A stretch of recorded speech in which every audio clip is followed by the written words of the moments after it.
Hello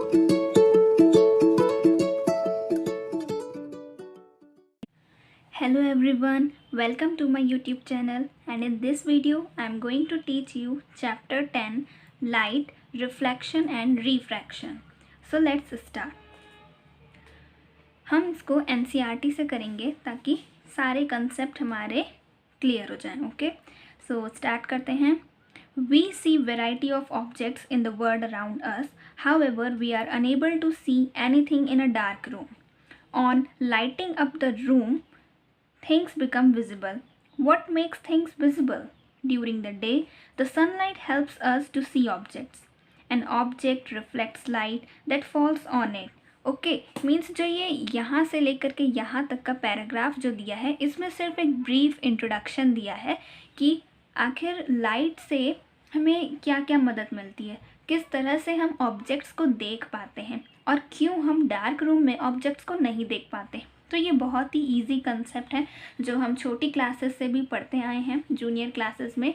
जैसे कि अगर कोई लाइट है वो ऑब्जेक्ट पर पड़ती है और वही ऑब्जेक्ट से हमारी आइज़ पर रिफ्लेक्ट होती लाइट, तो हम उस ऑब्जेक्ट को देख पाते हैं.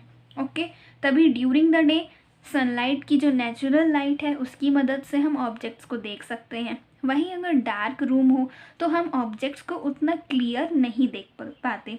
शुरुआत में तो हमें बहुत ही डार्क लगता है अगर हम सनलाइट से डार्क रूम की तरफ जाएं, लेकिन जब थोड़ी देर बाद हम देखते हैं हम उसे हल्का हल्का देख सकते हैं. वो इसलिए क्योंकि हमारी प्यूपिल उस हिसाब से सेट हो जाती है, जो हम आइज चैप्टर में पढ़ेंगे. तो यहाँ पर जो वन पैराग्राफ दिया है, यहाँ पर सिर्फ इंट्रोडक्शन दिया है. ये रीडिंग के बेसिस पर हम समझ सकते हैं, फिर भी मैं इसे एक बार रीड कर दे रही हूँ. यहाँ पे लिखा है an object reflects light that falls on it. This reflected light when received by our eyes enable us to see things. We are able to see through a transparent medium as light is transmitted through it. यानी कि इस chapter में हम reflection और refraction के बारे में पढ़ने वाले हैं. तो एक मीन्स बेसिक क्लियर अगर हम कर दें, रिफ्लेक्शन क्या होता है. अगर कोई भी ऑब्जेक्ट है बीच में, ओके, लाइट की रे कुछ इस तरह से वहाँ पे आ रही है, उस ऑब्जेक्ट से वो टकरा कर वापस किसी स्पेसिफिक एंगल से जा रही है, तो उसे हम रिफ्लेक्शन कहते हैं. यानी कि जो रे आती है वो इंसिडेंट रे, और जो रे उस ऑब्जेक्ट से टकरा कर वापस जाती है that is called reflected ray. Okay, क्योंकि यहाँ पे हमें दो कंसेप्ट पढ़ने हैं, तो एक रिफ्लेक्टेड रे होती है और एक रिफ्रैक्टेड रे होती है. तो फर्स्ट हम रिफ्लेक्शन का कंसिडर करके चलेंगे. Reflection means one incident ray comes and after coinciding or by reflecting the reflected ray will go on like this. So इसमें ये दिया है, और इसमें जो येलो बॉक्स दिया है इसमें मोर टू नो, इसमें ये बताया गया है कि डिफ्रैक्शन क्या होता है. तो अभी तो हमने रिफ्लेक्शन एंड रिफ्रैक्शन पढ़ा ही नहीं है आगे, तो अभी हम डिफ्रैक्शन कैसे बता दें, लेकिन फिर भी कहते हैं रिफ्लेक्शन का कंसेप्ट क्लियर करने के लिए. जैसे कि कोई भी ऑब्जेक्ट इस तरह से आ गया बीच में, और लाइट का सोर्स कुछ इस तरह से है. यहाँ पे लाइट का सोर्स है, तो जो लाइट का सोर्स है वहाँ से एक रे इंसिडेंट होती है और फिर उसके बाद उस ऑब्जेक्ट से टकरा के, यानी कि वो उस ऑब्जेक्ट से पास जब नहीं होती है क्योंकि वो कुछ ओपेक सब्जेक्ट है, ओके, ट्रांसपेरेंट सब्जेक्ट नहीं है ऑब्जेक्ट, तो फिर उस तरह से ये जो रे आती है इसे हम कहेंगे इंसिडेंट रे, और जो रे उससे टकरा के वापस जाएगी उसे कहेंगे रिफ्लेक्टेड रे. और उसके बीच में एक इमेजिनरी लाइन हम ड्रॉ करते हैं. वो इमेजिनरी लाइन इसलिए ड्रॉ करते हैं ताकि उससे हमें एंगल्स पता चले कि जिस एंगल पे लाइट आती है उसे एंगल ऑफ इंसिडेंट कहते हैं, और जिस एंगल से वो रिफ्लेक्ट होती है उसे एंगल ऑफ रिफ्लेक्शन कहते हैं. तो लॉ ऑफ रिफ्लेक्शन के according first law of reflection कहता है, यहाँ पे लॉ लिखा है, स्पेसिफिकली हम पहले रिफ्लेक्शन की बात कर रहे हैं. यहाँ पे मैं सिर्फ बेसिक जल्दी जल्दी पढ़ाना चाहूँगी ताकि हम क्लास 10th के न्यू कंसेप्ट पर पहुँच सकें. तो लॉ, फर्स्ट लॉ कहता है angle of incidence is equal to angle of reflection, जो कि यहाँ हमें देखने को मिल रहा है. सेकेंड लॉ कहता है जो ये इंसिडेंट रे है, इंसिडेंट रे कॉमा जो ये नॉर्मल है, normal and the reflected ray, reflected ray all lie in the same plane. ये हम देख रहे हैं कि एक ही प्लेन पर लाई कर रहा है। अगर ये मैंने डायग्राम बना रखा है तो हम इस तरह से देख रहे हैं कि ये कोई ऑब्जेक्ट है, इधर ही से इंसिडेंट हो रही है रे, इधर ही से रिफ्लेक्ट हो रही है, दैट मीन्स ये एक ही प्लेन पर है। Okay, so incident ray, normal and reflected ray all lie in the same plane, all lie in the same plane. Okay, तो ये तो जस्ट रिफ्लेक्शन के बारे में था और उसके लॉ के बारे में। अब हम इसे थ्योरी में पढ़ेंगे कि रिफ्लेक्शन क्या होता है। सो इसमें दिया गया reflection means if any ray of light is coming and reflected by an opaque surface that is known as reflection. That means the ray rebounds at a certain angle, that is called reflection. अब हमें refraction भी पढ़ना पड़ेगा, क्योंकि reflection पढ़ रहे हैं तो रिफ्रैक्शन भी स्टार्टिंग में ही दिखा देते हैं। रिफ्रैक्शन तब अगर होता है अगर टू ट्रांसपेरेंट मीडियम है। फॉर एग्जाम्पल ये है वाटर और इधर मीडियम है एयर। अगर कोई भी रे एयर से इस तरह से आ रही है, पास हो रही है एयर से, मीन्स यहाँ पे तो सोर्स ऑफ लाइट है, बट वो रे एयर वाले मीडियम से वाटर वाले मीडियम में जा रही है, तो वो कुछ अपना एंगल बेंड करती है। यानी कि जब हम रिफ्लेक्शन में देख रहे हैं और रिफ्रैक्शन में अंतर क्या है, रिफ्लेक्शन में वो सेम मीडियम पर है, रिफ्लेक्शन में जो मीडियम है वो सेम है, सेम मीडियम। ओके, बट जो रिफ्रैक्शन अगर हम देखेंगे, रिफ्रैक्शन में मीडियम डिफरेंट है, रिफ्रैक्शन में डिफरेंट मीडियम, डिफरेंट मीन्स एक मीडियम से दूसरे मीडियम में लाइट ट्रेवल करेगी। और लाइट की एक प्रॉपर्टी होती है कि light travels in a straight line. Okay, तो वो वेव्स के फॉर्म में इस तरह से नहीं ट्रैवल करेगी, वो सिर्फ स्ट्रेट लाइन की तरह ट्रैवल करती है। ओके, सो रिफ्रैक्शन हम देखें तो उसमें मीडियम डिफरेंट चाहिए होता है। फॉर एग्जांपल एयर से रे ऑफ लाइट आ रही है और वाटर पे वो पास हो जा रही है, लेकिन रिफ्रैक्शन में भी जिस तरह से रिफ्लेक्शन में एक एंगल पे वो रे रिफ्लेक्ट होती है, उसी तरह से रिफ्रैक्शन पर भी ये एक एंगल पे बेंड हो रही है। नहीं तो इसे सीधे निकल जाना चाहिए था इस रे को इस तरह से, लेकिन ये एक सर्टेन एंगल पे बेंड हो रही है। उसका भी हम रीज़न पढ़ेंगे इस चैप्टर में। अब जो इस बॉक्स में समझाया गया है वो बताया गया diffraction of light. Here it is said diffraction of light. अब डिफ्रैक्शन क्या होता है?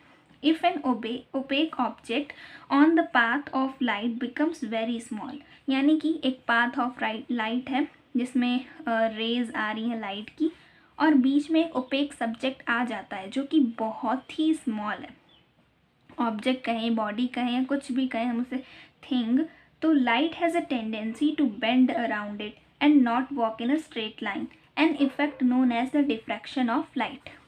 सपोज यहाँ पे लाइट का सोर्स है जहाँ से लाइट आ रही है, तो उसकी एक रे निकल रही है, बट अगर कोई ज़्यादा बड़ा ऑब्जेक्ट होता है, ओपेक ऑब्जेक्ट, यहाँ पर ओपेक ऑब्जेक्ट, ओपेक यानी कि जिससे लाइट पास नहीं होती है, वो एक रिजिड ऑब्जेक्ट है, तो अगर लाइट आ रही है तो वो तो रिफ्लेक्ट कर जाएगी।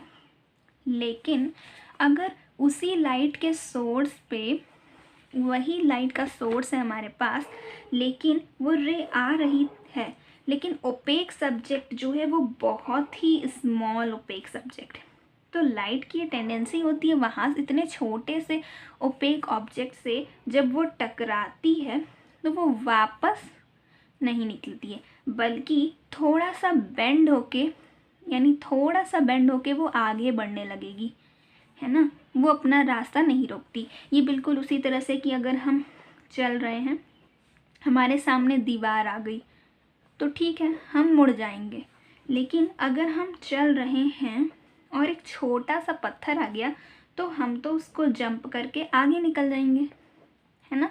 इसी तरह से ये है, तो ये डिफ्रैक्शन कहते हैं। ना वो रिफ्लेक्ट होती है, ना किसी ट्रांसपेरेंट मीडिया से पास हो रही है, बल्कि ओपेक सब्जेक्ट इतना स्मॉल आ जाता है उसके पाथ में कि उसे हल्का सा बेंड होके अपना रास्ता कंटिन्यू करना होता है। तो यही कहा गया है। और लाइट में ऐसा नहीं है कि एक ही रे निकलेगी या दो ही रे निकलेगी। एक लाइट की तो कोई भी लाइट सोर्स है उसमें इनफाइनाइट नंबर ऑफ रेज निकलती हैं। Okay, so reflection of light के बारे में ये हो गया।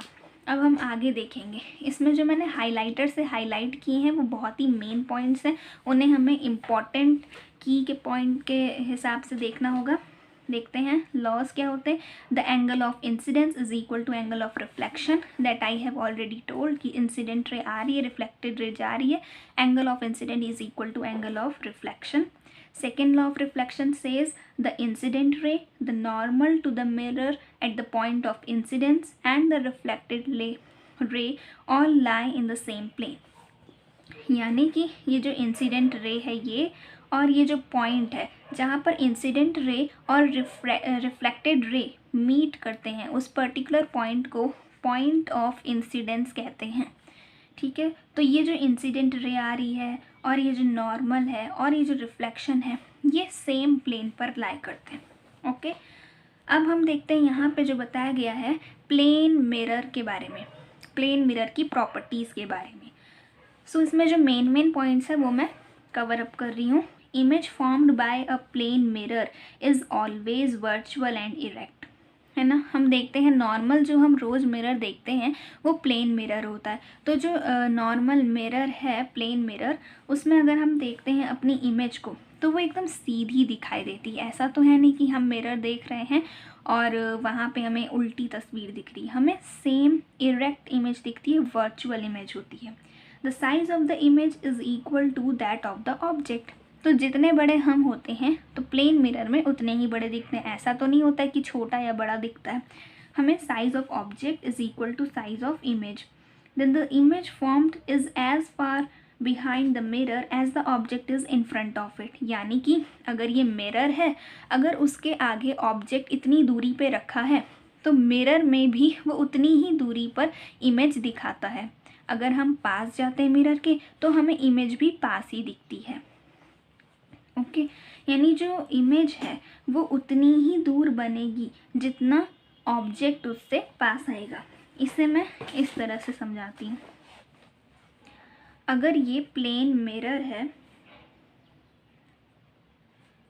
और जितना हमारा ऑब्जेक्ट आगे जा रहा है उतनी ही वहाँ पे पीछे इमेज बन रही है ना।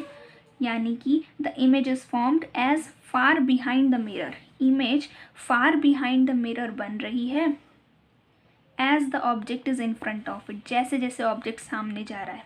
ठीक है, further the image is laterally inverted. Image laterally inverted होती है वो हम जानते हैं। अगर हम इमेज में अपना राइट हैंड शेक करें, वेव करें, हाय हेलो करें, तो उस मिरर के पॉइंट ऑफ व्यू से वो हमारा, अगर हम लोग राइट हैंड वेव करते हैं तो वो हमारा लेफ़्ट हैंड वेव होता है वहाँ पे।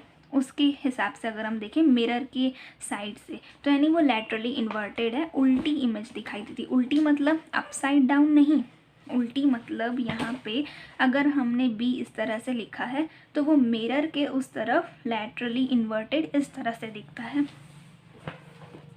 इसका एक एप्लीकेशन है कि एम्बुलेंस में कि उल्टा एम्बुलेंस क्यों लिखा रहता है, ताकि जो उसके आगे व्हीकल्स हैं उसके रियर व्यू यानी साइड व्यू मिरर पे वो एम्बुलेंस सीधा लिखा हुआ दिखे और जो उसके आगे वाला ड्राइवर है वो इजीली देख सके कि हाँ पीछे से एम्बुलेंस आ रही तो उसे आगे रास्ता देना होगा। Okay, the curved surface of a shining spoon could be considered as curved mirror. अच्छा, अब यहाँ तक तो प्लेन मिरर की बात ख़त्म। अब हम यहाँ स्फेरिकल मिरर के बारे में पढ़ने जा रहे हैं। तो